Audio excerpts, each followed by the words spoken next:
हाँ जी, अस्सलाम वालेकुम क्लास, सबको आवाज़ आ रही है? Good morning to everyone. हाँ जी, नफीसा, रूल, सफिया, मेरी आवाज़ आ रही है आप लोगों को?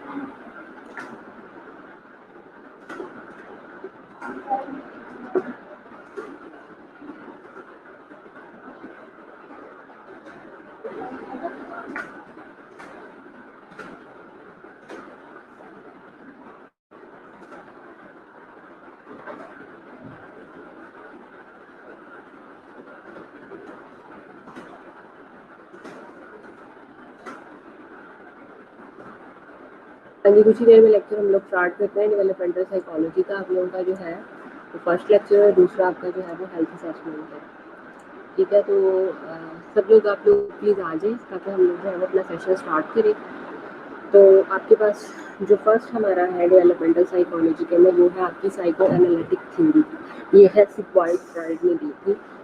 ठीक है, ये साइकोलॉजिस्ट था। ठीक है, इसने भी जिस तरह से पर्सनालिटी पे बाकी लोगों ने बात की, एरिक्सन ने बात की थी, और आपके वो जो है जेम्स पियाजेट था उसने बात की थी, इसी तरह से सिग्मंड फ्रॉइड जो था वो भी एक साइकोलॉजिस्ट था जिसने इस थ्योरी पे बात की थी।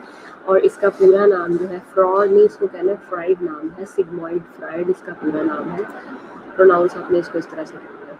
ठीक है, तो इसकी थोड़ी सी उसने बायोग्राफी के बारे में बताया है कि 6 मई 1856 जो है वो इसकी डेट ऑफ बर्थ है। और Sigmund Freud was born in February in Freiberg town. ठीक है, ऑर्टो पब्लिक। और 1881 में ही graduated from medical faculty university of Vienna. ठीक है, वेनिया की ये मेडिकल यूनिवर्सिटी से जो है वो इसने ग्रेजुएशन की। 1896 के अंदर Sigmund Freud was officially recognised. ठीक है, इसको ऑफिशियली इसके काम की वजह से रिकॉग्नाइज किया जाने लगा। And in 1900 he released interpretation of dreams. ठीक है, और 1900 के अंदर इसने क्या बताना शुरू कर दिया, अपने ड्रीम्स के बारे में बताना शुरू कर दिया कि ड्रीम्स क्या होते हैं, उनकी इंटरप्रिटेशन क्या होती है, उनका एनालिसिस क्या होता है। सितंबर 23, 1939 फ्रॉइड जो था वो पास हुए इन हेम्स्टेड हाउस। ठीक है, हेम्स्टेड हाउस के अंदर जो है he was passed away in 1939 के अंदर। तो this is all about biography of Sigmund Freud. इसको एक दफ़ा फिर आप दोबारा रीड आउट करें सब बच्चे इस स्लाइड को, इसकी बायोग्राफी के बारे में, ताकि आपको जो है वो इसका सही से अंदाज़ा हो जाए। ठीक है, सब लोग इस स्लाइड को एक दफ़ा रीड आउट करें।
Okay, hopefully you have all read this slide. The biography of the sigmoid Freud. Overview of the psycho analysis हम लोग कर लेते हैं। कहता है set of philosophical of the human nature. Basically क्या है कि ह्यूमन नेचर क्या है, उसकी फिलॉसफी क्या है, ठीक है, वो आपको जो है ह्यूमन नेचर की जो फिलॉसफी है, ठीक है, उसके बारे में इसने बताया है। साइको एनालिसिस, ठीक है, साइको एनालिसिस मीन यानी कि साइकी होता है कि व्हाट द पर्सन और individual think, thought, perceive and analyze about society, ठीक है, about norm, values, ठीक है, about their value belief, ठीक है। सो set of philosophical of the human nature यही है कि आप जो है वो ह्यूमन की जो फिलॉसफी है आप उसको अंडरस्टैंड करते हो। Psycho analysis is both an approach to therapy and a therapy of personality. Okay, मतलब साइको एनालिसिस कहता है कि वो क्या है, ये पर्सनालिटी की थेरेपी भी है और थेरी भी है, ठीक है। जैसे कि मैंने आपको बताया कि साइकी क्या होती है, what the particular person think, ठीक है, एक्ट एंड परसीव, ठीक है, on individual basis. Individual basis के ऊपर कोई भी पर्सन जो है वो क्या सोचता है, कैसे एक्ट करता है, कैसे परसीव करता है, ये साइको एनालिसिस के अंदर आ जाता है। आगे उसके बाद आपके पास आ जाता है emphasizes unconscious motivation, the main cause of behavior lie in unconscious mind। और इसमें हम एम्फेसाइज करते हैं अनकॉन्शियस मोटिवेशन को, ठीक है। मेन कॉज ऑफ बिहेवियर जो होता है वो आपका कॉज किसी भी बिहेवियर की जो होती है वो अनकॉन्शियस माइंड होती है, ठीक है। आपके अनकॉन्शियसली माइंड में जो भी चल रहा होता है वो आपके बिहेवियर की मेन कॉज होती है, ठीक है। आगे देखें view of the human nature. Human nature के अब क्या व्यू है। सबसे पहले है deterministic, life is about gaining pleasure and avoiding pain, ठीक है। लाइफ क्या है कि आपने प्लेयर लेना है एंड अवॉइडिंग पेन, और पेन से अवॉइड करना है, ये डिटर्मिनिस्टिक है, मतलब हम इस तरह से डिटर्मिन करते हैं। और human as a energy system, कहता है Freud believe that humans are motivated by the unconscious, ठीक है। ह्यूमन जो होता है वो अपने अनकॉन्शियस से मोटिवेटेड होता है। Where the id is found, unconscious में हमेशा इड होती है, along with aggression and sex instinct, ठीक है। आपका जो भी अनकॉन्शियस होता है, मतलब आपको नहीं पता होता कि आपको डिराइव कब आनी है, ठीक है, या आप कब जो है वो एग्रेशन फील करेंगे, तो ये चीज़ आपके अनकॉन्शियस में डिपॉजिट होती है। तो इस वजह से हम इसको कहते हैं कि ये चीज़ जो है ये human as a energy system, उसकी एनर्जी सिस्टम का पार्ट है। आगे देखिए लेवल ऑफ मेंटल लाइफ, ठीक है। मेंटल लाइफ के कुछ लेवल है, ये आप सबके हैं, ठीक है, मतलब अनकॉन्शियस, प्री कॉन्शियस और कॉन्शियस। अब अनकॉन्शियस क्या होता है, contains all the feelings, urges or instinct that are beyond our awareness but it affects our expression, feeling and action. For example, slip of tongue, dream and wishes। ऐसी चीज़ें जो आपके अपने कंट्रोल में नहीं है, ऐसी फीलिंग्स जो आपके अपने कंट्रोल में नहीं है, ऐसी अर्जेस जो आपके अपने कंट्रोल में नहीं है, ऐसे इंस्टिंक्ट जो कि आपकी अवेयरनेस से बियॉन्ड है और नेचुरल है, ठीक है, और जो कि इफेक्ट करते हैं आपके एक्सप्रेशन को, आपकी फीलिंग्स को, आपके एक्शन को, ठीक है। जैसे कि उसने बता दिया है कि उसमें क्या क्या आ जाता है, जैसे टंग स्लिप कर जाना, ठीक है, ख्वाब का आना, ठीक है, कोई विश आप लोगों की अराउज होना, ठीक है, ये इस चीज़ में आ जाती है। आगे आ जाता है आपके पास प्री कॉन्शियस। प्री कॉन्शियस जो है वो कहता है fact stored in A part of the brain. Facts जो होते हैं वो स्टोर्ड होते हैं आपके पार्ट ऑफ ब्रेन के अंदर which are not conscious but are available for possible use in future, ठीक है। पॉसिबल यूज होता है नेचर के अंदर, ठीक है। फैक्ट्स जो होते हैं वो कहते हैं वो स्टोर्ड होते हैं, ये प्री कॉन्शियस होते हैं कि असल हकीकत किसी भी बात की क्या है वो आपके ब्रेन के अंदर स्टोर है, लेकिन वो कॉन्शियस नहीं है but are available for the possible usages in the future, लेकिन वो पॉसिबल होता है in the usages of the future के लिए। For example, a person will never think of her home address at that moment but when her friend ask for it she can easily recall it, ठीक है। मतलब एक person है उसको अपने घर का एड्रेस नहीं पता, लेकिन जब उसको कॉन्शियसली कोई बंदा पूछता है और अपने प्री कॉन्शियस से कोई इन्फॉर्मेशन को वेव करवा के सामने लेके आता है तो उसे कहते हैं कि ये पर्सन जो है वो रिकॉल किया गया है, ये प्री कॉन्शियस में आता है, जिसका प्री कॉन्शियस लेवल। आगे आ जाता है conscious level, only level of mental life that are directly available to us, मतलब मेंटल लाइफ का वो लेवल जो कि डायरेक्टली हमारे लिए अवेलेबल होता है वो कॉन्शियस लेवल होता है, the awareness of our mental process या थॉट या फीलिंग्स। Structure of personality. अब पर्सनैलिटी 3 पार्ट्स पे मुनहसर है, id, ego and super ego.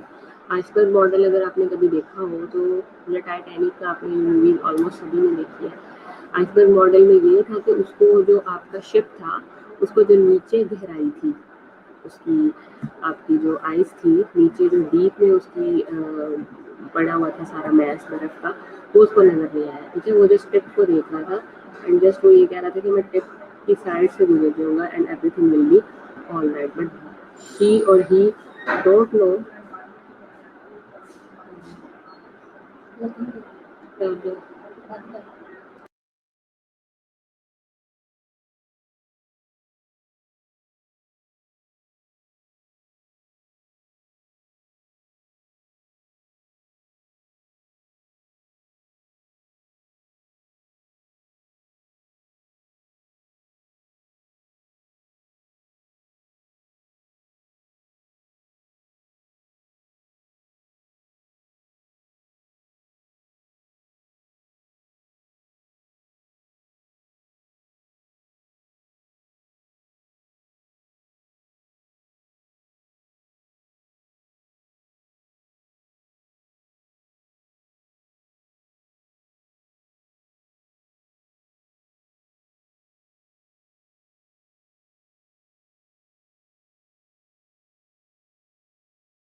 अच्छा, हम लोग कर रहे थे आइसबर्ग मॉडल के बारे में, ईगो एंड सुपर ईगो। ठीक है, तो जब टाइटैनिक का इसके साथ स्ट्राइक किया तो उस टाइम पे उसको डेप्थ में नहीं पता था कि what is there anything present in depth. ठीक है, so id, ego and super ego ये इसी तरह से होती है कि ये जो आपकी इड होती है ये छुपी हुई होती है, ये आपके अनकॉन्शियस में होती है। सुपर ईगो होती है आपकी सरफेस से थोड़ी सी नीचे, और ईगो जो होती है वो आपको दिख रही होती है। आगे आ जाती है इड। इड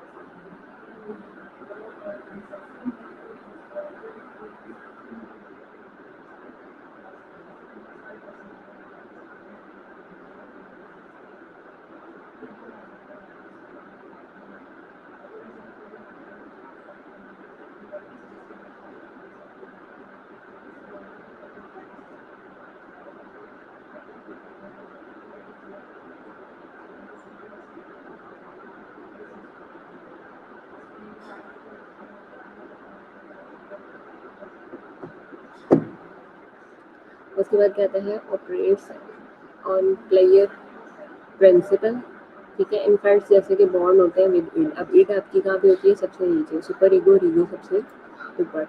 इनफैक्ट्स जो होते हैं वो बॉन्ड होते हैं विद इन इंटेक्ट के साथ, इन इंटेक्ट के साथ वो बॉन्ड होते हैं।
ठीक है। उसके बाद कहते हैं ऑपरेट्स ऑन प्लेयर प्रिंसिपल और अवॉइड पेन।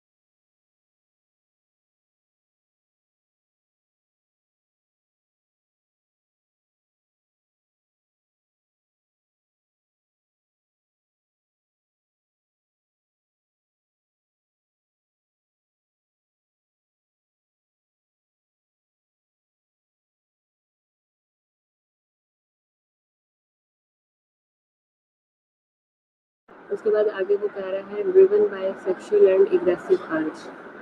ठीक है, उसको हम ड्रिवन करते हैं बाय सेक्सुअल एंड एग्रेसिव अर्ज से। ईगो आपकी कहाँ पे होती है, ईगो आपकी जो होती है the rational level of personality, rational level of personality के लेवल पे होती है।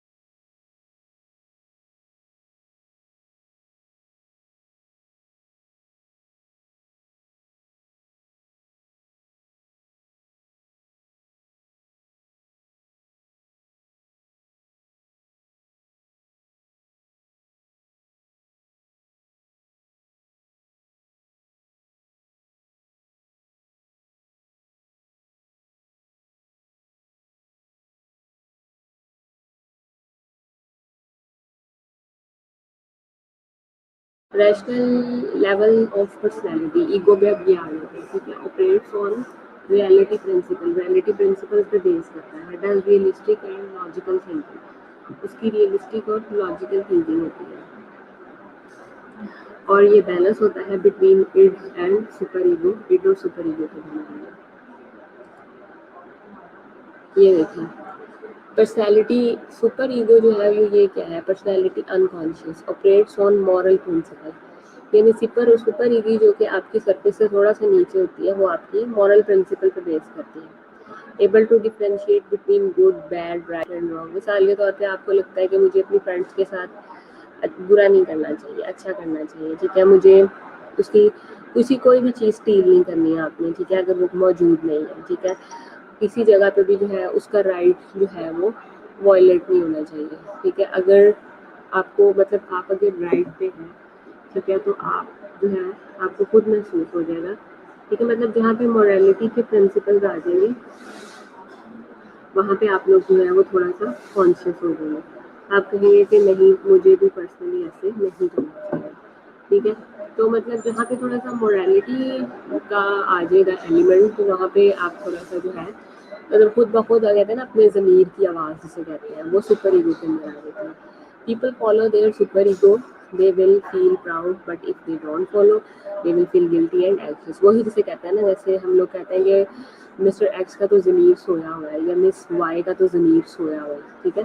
बेसिकली सोया, ज़मीर सोया उर्दू का वर्ड है, लेकिन अगर इसको हम साइकोलॉजी की इसमें जार्गन में यूज़ करें तो वो ये बात आ जाती है कि उसकी जो सुपर ईगो है वो स्प्रेस्ड है, और अगर उसकी सुपर ईगो जो है वो उसके बारे में कुछ सोचता है, इट मीन्स कि वो उसके बारे में कॉन्शियस है।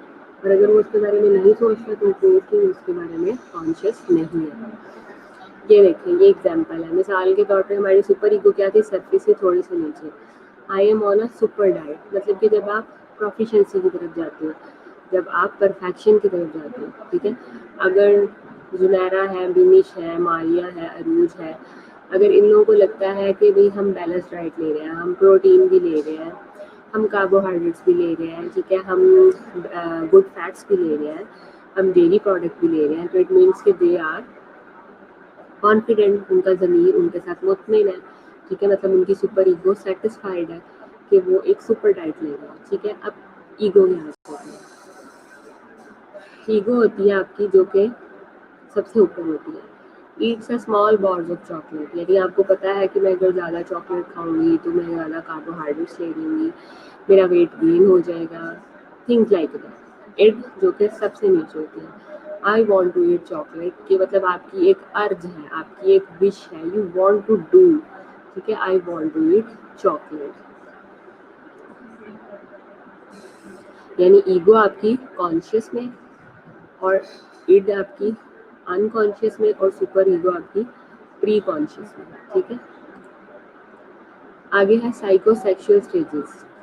Children progress through 6 psychosexual stages during psychosexual development. अब ये है साइकोसेक्सुअल थ्योरी बेसिकली, मतलब कैसे एक बच्चा जो है वो 6 साइकोसेक्सुअल स्टेजेस से जो है वो डेवलपमेंट की तरफ आगे मूव करता है, ठीक है। अगर किसी स्टेज के ऊपर, मतलब पहली स्टेज पे, दूसरी स्टेज पे, तीसरी स्टेज पे, चौथी स्टेज पे, पांचवी स्टेज पे या छठी स्टेज पे, किसी भी स्टेज पे अगर वो इंडिविजुअल जो है वो उसकी वो मतलब बात नहीं सुनता, या उसकी वो स्टेज जो है वो कॉम्प्रोमाइज़ हो जाती है, तो कॉम्प्रोमाइज़ होने का मतलब ये है कि उसकी आगे से जो डेवलपमेंट है उसके अंदर फॉल्ट आएगा, उसके अंदर कोई गैप आएगा, ठीक है, उसका लॉग आउट हो जाएगा, ठीक है। तो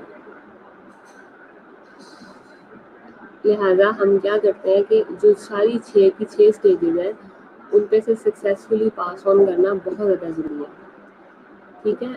अगर पर्सन उस पर फिक्सेट हो जाता है, फिक्सेटेड मतलब स्टक हो जाता है, तो बेसिक नीड जो है वो नहीं मिल पाती। यानी कि जब बच्चा ग्रो कर रहा होता है और किसी एक स्टेज के ऊपर भी जो है वो स्टक हो जाता है, तो आप कह सकते हैं कि वो जो पर्सन है वो उसकी वो जो डेवलपमेंट की स्टेज है वो कॉम्प्रोमाइज होगी। For example, a person become fixated और stuck in a stage when a basic need is not met. अगर पर्सन जो है वो फिक्सेटेड और स्टक हो गया तो मतलब उसको उसकी बेसिक नीड नहीं मिल रही, therefore that person will face difficulty in transiting to another stage, ठीक है। लिहाजा ऐसा पर्सन जो है वो फेस करता है डिफिकल्टी, मुश्किल फील करता है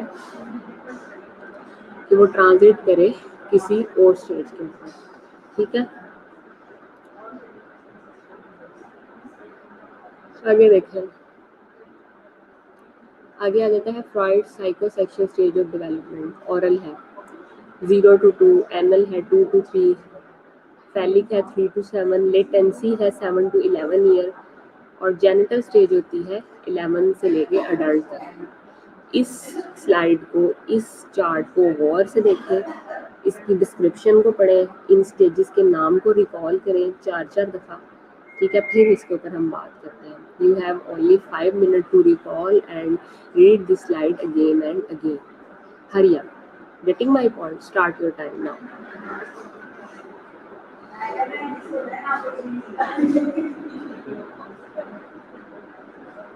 पढ़ लो।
फ्राइड की जो साइकोसेक्सुअल स्टेजेस हैं डेवलपमेंट की, वो ओरल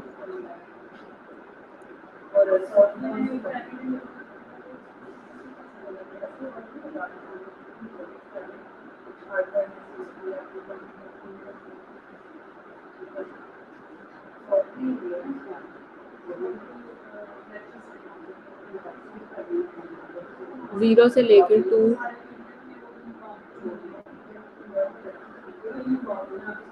2 इयर्स तक है। इन्फेंट्स जो होते हैं वो अचीव करते हैं gratification through oral activities such as feeling, thumb sucking and babbling. ठीक है, बेबलिंग से, थम सकिंग से, ठीक है, और फीलिंग से। तो ग्रेटिफिकेशन ये फील करते हैं, यानी कि रिवॉर्ड फील करते हैं। उसके बाद नेक्स्ट आ जाते हैं एनल। एनल आ जाता है आपका 2 to 3 years में। The child learns to respond to some of the demands of society, such as bowel and bladder control. बच्चे जो के 2 से 3 साल के होते हैं, वो क्या करते हैं, वो सोसाइटी में जो रिस्पॉन्ड करते हैं, यानी कि जो उनकी डिमांड है, ठीक है। मिसाल के तौर पे बेड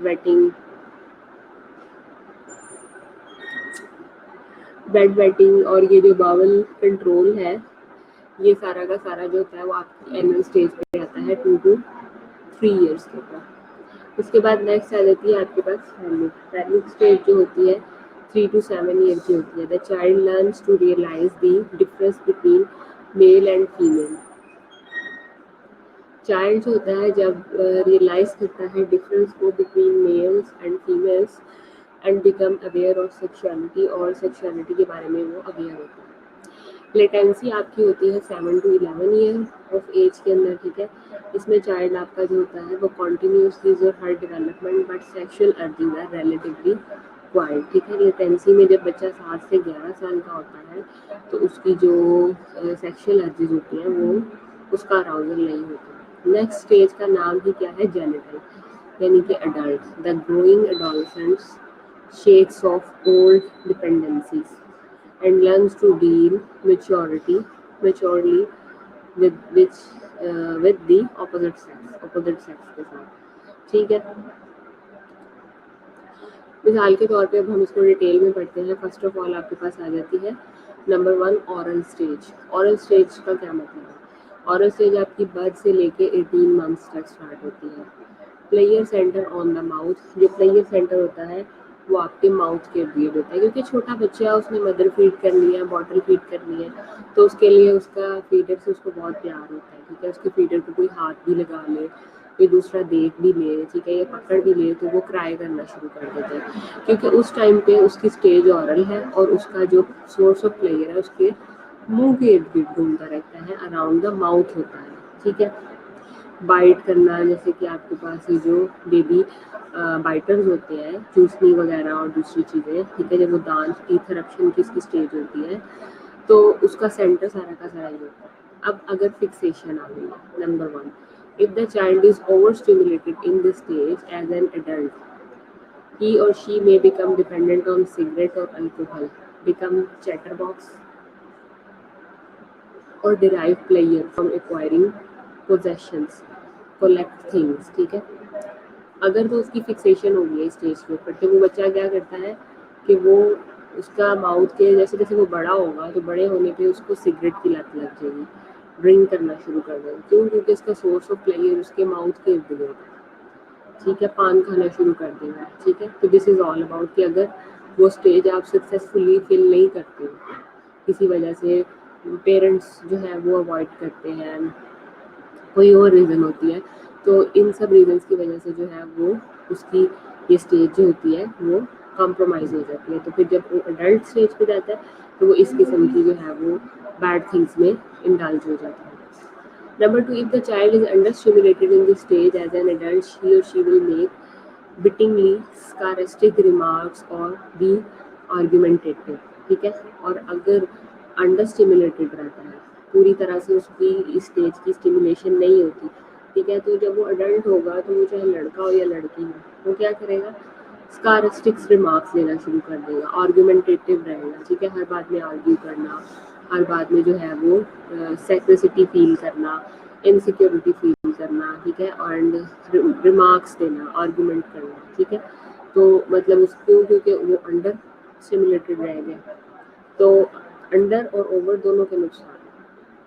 आगे आ जाती है आपके पास number 2, anal stage. Anal stage जो है वो आपकी 18 मंथ से लेके 3 साल तक होती है, ठीक है। 18 मंथ से अंटिल 3 ईयर, यानी कि इन्फेंट स्टेज। इन्फेंट आपका जो होता है वो कितने देर तक का होता है? 18 मंथ्स तक इन्फेंट होता है ना, तो इन्फेंट से लेके 3 ईयर्स ओल्ड तक जो है वो आपके पास एनल स्टेज रहती है। Player focus on bowel movement. इस पे आपने देखा कि उनको उनके अपने जो है वो पॉट से बहुत प्यार होता है, ठीक है। मतलब डिफरेंट कार्टून्स में डिफरेंट चेयर्स बने हुए, टॉयलेट ट्रेनिंग मदर्स को चाहिए कि वो अपने उनको उनकी जो है वो पॉटी के लिए करवाएं, ठीक है। उनके जो डिफरेंट कलर्स के जिनके पॉट्स होते हैं वो उनको बहुत अट्रैक्ट कर रहे होते हैं, ठीक है। और यही वजह होती है कि उस टाइम पे जो पेरेंट्स की साइड से बच्चों की ट्रेनिंग हो गई होती है, वही सारी उम्र उनके ऊपर असरअंदाज होती है। अगर तो माँ टाइमली बच्चे को रिस्पॉन्ड नहीं करती, उसका पसंद का पॉट नहीं मिल रहा, तो क्या करते थे वो विद होल्ड कर देते हैं, ठीक है। ये ठीक है, या फिर अगर विद होल्ड नहीं करेगा, ओवर होगा, तो वो उसके बगैर ही जो है वो बीच में ही कर देगा, ठीक है, मतलब कि बगैर किसी असिस्ट के कर देगा, ठीक है। अब अगर फिक्सेशन हो जाती है, if parents were over emphasising potty training, ठीक है, the child will develop retentive characteristics, he will become obstinate and stingy, ठीक है। अगर पेरेंट्स उसको जो है वो ओवर एम्फेसाइज करेंगे, ठीक है, कि नहीं तुम जाओ इस प्रैक्टिस के लिए, जाओ जाओ जाओ, ट्रेनिंग करवाएंगे, चाइल्ड जो है वो क्या करेगा? रिटेन करना शुरू कर देगा। रिटेन करना शुरू कर देगा तो वो ज़िद्दी हो जाएगा, ठीक है, और प्लॉटिंग लाइक उसकी सिम्टम्स आना शुरू हो जाएंगी। और अगर वो उसको निगलेक्ट करते हैं इस ट्रेनिंग के बारे में, तो चाइल्ड जो है वो एक्सपल्सिव ट्रेट, ठीक है, जैसे बैड टेम्पर, मतलब कि वो आप कह सकते हैं कि अपने ट्राउज़र के अंदर ही, ठीक है, बेड पे ही, ठीक है, चेयर पे ही, जहाँ पे भी वो बच्चा बैठा होता है, क्योंकि वो तो अपनी जो है वो प्री कॉन्शियस की स्टेज के अंदर है, ठीक है। सो वो उस चीज़ को जो है वो गंदा कर देगा, ठीक है। क्रियलिटी एंड मैसी डिसऑर्डरलीज, ठीक है। और वो क्या करेगा? मैसी और डिसऑर्डरलीज जो है इस तरह की जो है वो सिम्टम्स कॉज करना शुरू कर देगा। आगे आ जाती है आपके पास थर्ड के ऊपर फैलिक स्टेज। फैलिक स्टेज आपके पास आ जाती है जो कि 3 ईयर्स से लेके 6 ईयर्स तक होती है। इसमें प्लेयर जोन्स जो होते हैं वो आपके सेक्स ऑर्गन्स या जेनिटल्स होते हैं, ठीक है। मेल के लिए जो है वो उनका पीनस होता है और फीमेल्स के लिए उनकी वेजिना होती है। फिक्सेशन अगर होगी तो ऑडिपस कॉम्प्लेक्स इन मेल, ठीक है। ऑडिपस कॉम्प्लेक्स हमेशा मेल में होता है और इलेक्ट्रा कॉम्प्लेक्स हमेशा फीमेल में होता है। The boy will have the desire to possess his mother and displace his father, and the girl will want to possess the father and remove her mother, ठीक है। Oedipus and Electra complex, Oedipus जो होता है वो हमेशा mail में होता है और इलेक्ट्रा जो होता है वो फीमेल में होता है। होता क्या है कि आपने कभी शायद आपकी अपनी प्रैक्टिस में भी हो कि अगर कोई मेल बॉय है, ठीक है, और मेल बॉय दो मदर फादर को आपस में प्यार मोहब्बत से बैठा हुआ भी देख ले, या सपोज वो उसको उसके चेहरे पे अगर हाथ भी लगा दे उसकी माँ के, उसका फादर, तो बच्चा क्राई करना शुरू कर देता है if he is present between them, ठीक है। क्यों? क्योंकि ये एक कॉम्प्लेक्स होता है। जब बच्चा छोटी एज का ही है वो अपनी माँ के लिए बहुत ज़्यादा इनसिक्योर हो जाता है टुवर्ड्स हिज फादर, ठीक है। ही फील, ठीक है, कि मेरी ही माँ है, इसको कोई हाथ ना लगे, ठीक है।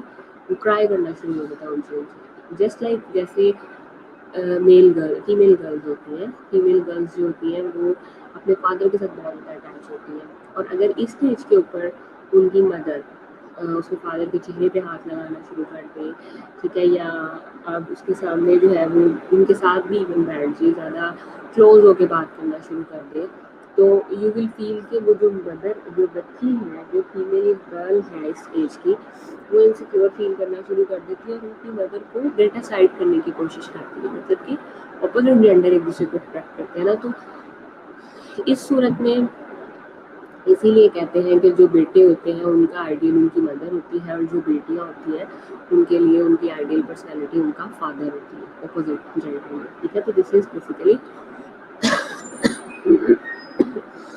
What we call, it is basically a phallic stage, ठीक है। मतलब आप सब लोग इस चीज़ से वाकिफ हैं। उसके बाद कहते हैं child whom had been fixated in this stage will develop a phallic character, ठीक है। और जो फिक्स हो जाता है वो phallic character ले लेता है, such as reckless, proud and vain. This conflict can also cause the child to be afraid of close relationship and weak sexual identity, ठीक है। और अगर इस किस्म की कोई बात आ जाती है तो वो फ्यूचर में जाके जो रिलेशनशिप में एक डर पैदा हो जाता है कि मैं इसके साथ अगर रिलेशनशिप रखूँगा तो पता नहीं क्या होगा, इसके साथ रखूँगा तो पता नहीं क्या होगा। This is all about due to this, ठीक है। और वीक सेक्सुअल आइडेंटिटी जो है वो भी इसी की रीजंस होती हैं। So Freud stated that fixation may be a root of homosexuality, ठीक है। और इसी वजह से जो है कि हम जो है वो अपनी अपोजिट सेम सेक्स की तरफ जो है वो भागते हैं, क्योंकि फ्रॉइड ये कहता है कि अगर फिक्सेशन हो जाती है तो आप अपोजिट की तरफ इसलिए नहीं जा सकते, और इसलिए आप क्या करते हो, होमोसेक्सुअलिटी की तरफ जाते हो। आगे आपके पास आ जाती है नंबर 4 लेटेंसी स्टेज, जो कि 6 ईयर्स टू 11 ईयर्स तक होती है, और अंटिल प्यूबर्टी, और जब तक कि आपके पास प्यूबर्टी नहीं आ जाती। नो फिक्सेशन अगर as a child energy are focused on player activities and personal mastery of learning and physical skills, ठीक है। और किसी किस्म की कोई फिक्सेशन नहीं होती, चाइल्ड जो है वो अपनी एनर्जी को फोकस करता है अपने दोस्तों के साथ घूमना मिलना, खाना पीना, गैदरिंग पार्टीज, ठीक है, things like that. So learning उसकी होती है, फिजिकल स्किल्स अटेन करता है वो, ठीक है। तो ये लेटेंसी स्टेज पे आ जाती है, ठीक है, अगर उसको रोका ना जाए। आगे आपके पास 12 ईयर्स एंड ऑनवर्ड एडल्ट जब आप जाते हो तो जेनिटल स्टेज आ जाती है। मतलब इस स्टेज के ऊपर क्या है, अपोजिट जो जेंडर होती है अगर उसकी आपकी थर्ड स्टेज के ऊपर लेटेंसी स्टेज के ऊपर फैलिक स्टेज के ऊपर अगर फिक्सेशन नहीं होती, बच्चा जो है वो सेम सेक्स की तरफ अट्रैक्ट नहीं होता, तो ऑब्वियसली वो अपोजिट सेक्स की तरफ अट्रैक्ट होगा। तो ये 12 ईयर से ऑनवर्ड होता है। So sexual interest in opposite sex increases, ठीक है। अपोजिट सेक्स जो है उसके अंदर आपका जो सेक्शुअल इंटरेस्ट है वो इंक्रीज हो जाता है। चाइल्ड जो होता है वो इम्प्रूव देयर पर्सनल आइडेंटिटीज, वो चाइल्ड बच्चा जो है वो अपनी पर्सनल आइडेंटिटीज को इम्प्रूव करता है, ठीक है। अपनी पर्सनल आइडेंटिटीज को वो लगातार इम्प्रूव करता है, establishes loving and sexual relationship and progress in successful career.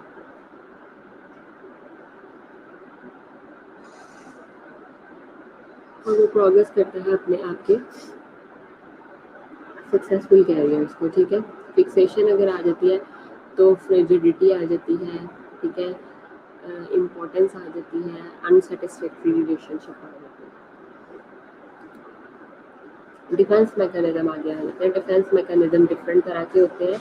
Defence mechanism are invented by ego, ठीक है। ईगो कौन सी होती है? जो जिसमें कि आपने वो काम करना होता है। सुपर ईगो आपकी इससे नीचे वाली सरफेस और सबसे नीचे आइसबर्ग मॉडल के according. So an attempt to resolve the conflict को रिजॉल्व करना between id and super ego so that personality can operate in a healthy manner। इस तरह से आपकी पर्सनालिटी जो है वो ऑपरेट करती है हेल्दी मैनर में। It deny distort reality while operating in unconscious level, ठीक है।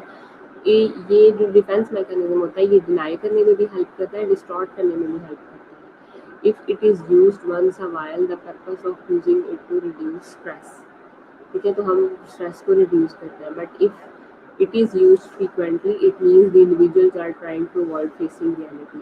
समटाइम हम अपने अनकॉन्शियस में इसको इसलिए भी यूज़ कर लेते हैं क्योंकि हम रियलिटी से भाग रहे होते हैं। लेकिन अगर हम अब रियलिटी को फेस नहीं करना चाहते और बार बार हम डिफेंस मैकेनिज्म की ही तरफ जाते हैं, डिनाइल फेज में ही अगर हम बार बार जाते हैं तो ये चीज़ हमारे लिए जो है वो नॉर्मेलिटी नहीं रखती है, ठीक है।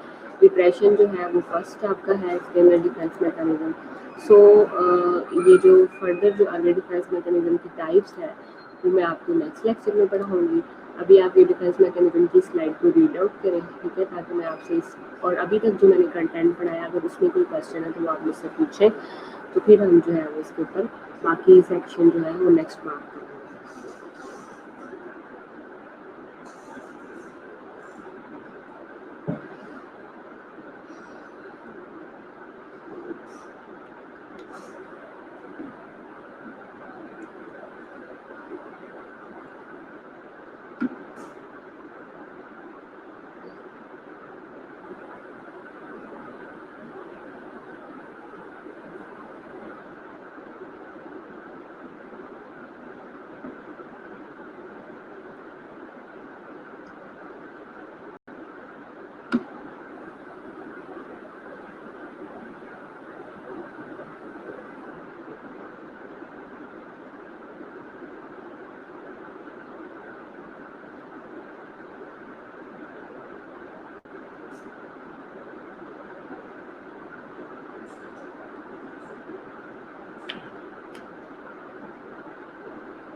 ओके क्लास, नेक्स्ट क्लास आपकी जो है वो 10 मिनट्स की आप ब्रेक ले लें, तो it will be started on 12:10, ठीक है। 12:10 पे स्टार्ट होगी, 10 मिनट की ब्रेक है आपके पास, ठीक है। सो 12:10 पे आप सब ऑनलाइन हो जाए, ठीक है। आपकी जो दूसरी क्लास है मेरे साथ वो है हेल्थ असेसमेंट की, तो हेल्थ असेसमेंट जो है वो मैं आपको ज्वाइन करूँगी एट 12:10 के ऊपर, इजंट इट?